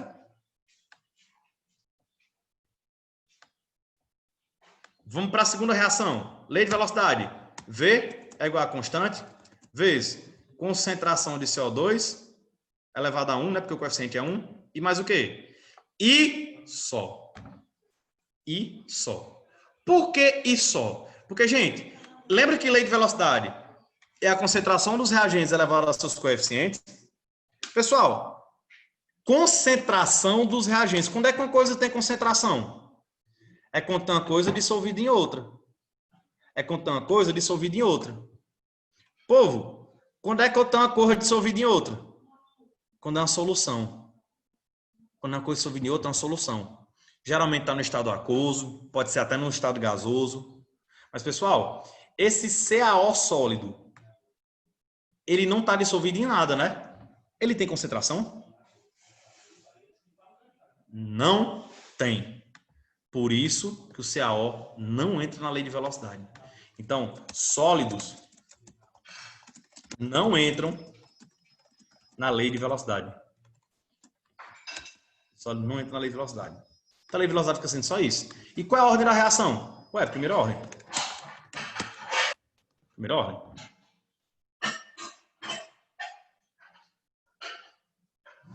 Beleza? Aqui, essa outra reação. Esqueci só de colocar o estado físico. Volta ali rapidinho, só pra tirar. Isso. Peraí.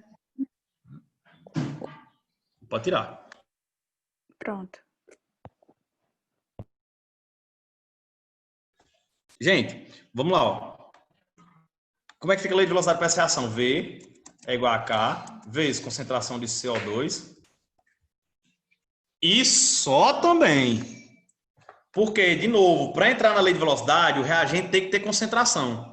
Ou seja, tem que ter um soluto e um solvente. Ou então ser um gás, porque todo gás vai ter concentração. Pessoal, o CO2, ele é um gás, então tem concentração. O ácido carbônico, ele tem concentração? Tem, ó. Ele não está aquoso, então é o ácido carbônico dissolvido na água. Ele tem concentração. Agora, essa água líquida aqui. Gente, para ter concentração tem que ser uma coisa dissolvida em outra, ou então um gás. Essa água líquida, ela está dissolvida em alguém? Tipo, o ácido carbônico está dissolvido na água. Agora, essa água está dissolvida em quem? Porque o ácido carbônico está aquoso, né? Gente, a água, ela está sendo dissolvida em alguém ou ela é o meio que dissolve as outras coisas? Ela é o meio. Ou seja, ela é uma substância pura. Ela é pura, ela não está dissolvida em nada. E se ela é uma substância pura, gente, ela não tem concentração. Não existe água aquosa. Na verdade, toda água deve ser aquosa, né? Mas não existe água aquosa numa reação. Então, preste atenção. A água, quando é um líquido puro,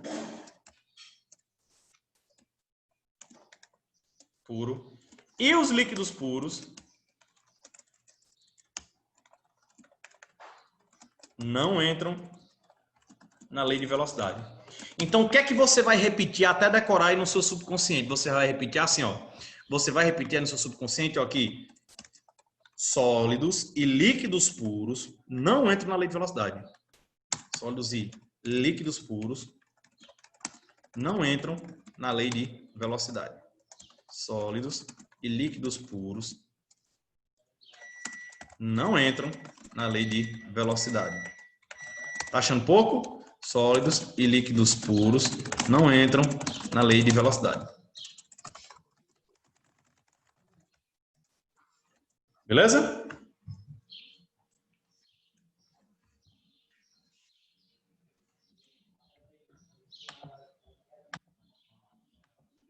Beleza.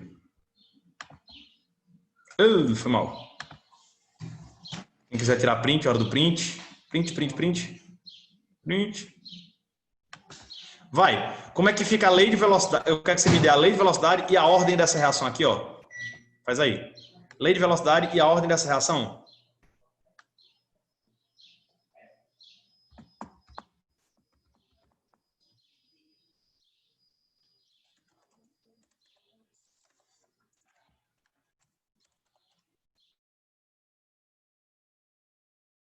Você colocou assim, dá outro exemplo de liga.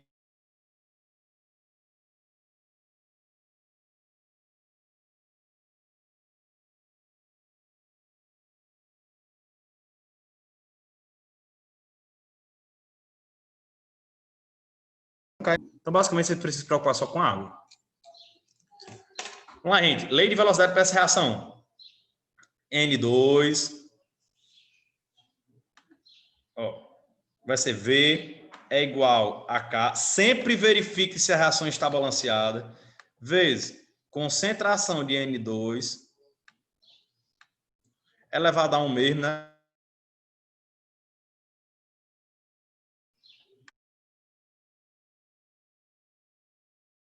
Qual é a ordem dessa reação? Somos coeficientes. 1 do nitrogênio mais 3 do hidrogênio. Ela é uma reação de... Eita, não estou conseguindo digitar. Se eu quero, não. Mas tá, anota aí, que é a quarta ordem. Se eu quero, não, mas não estou conseguindo digitar.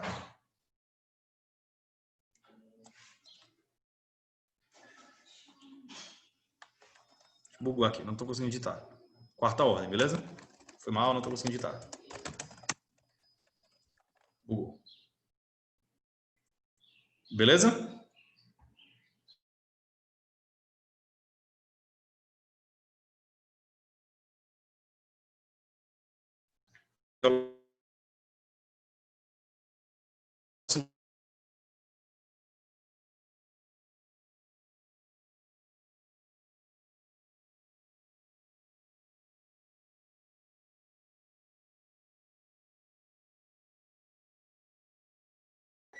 O óxido nítrico reage com o hidrogênio.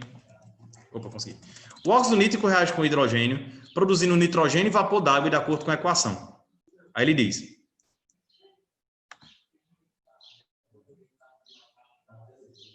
opa, tá travando, né?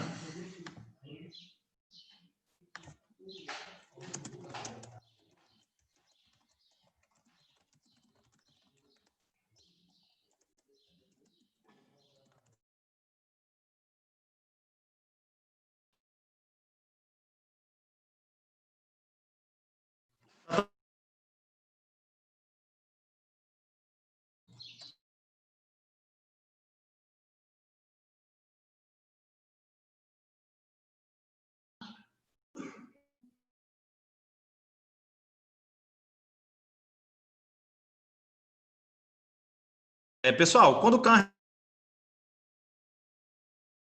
hidrogênio e vapor de água de acordo com a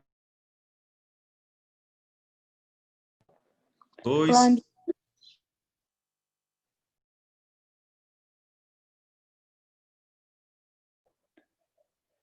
Luiz.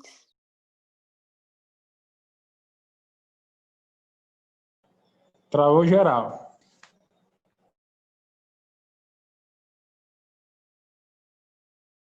Nítrico reage com o hidrogênio, produzido nitrogênio e vapor de água de acordo com a reação. Resumindo, é uma reação de múltiplas etapas.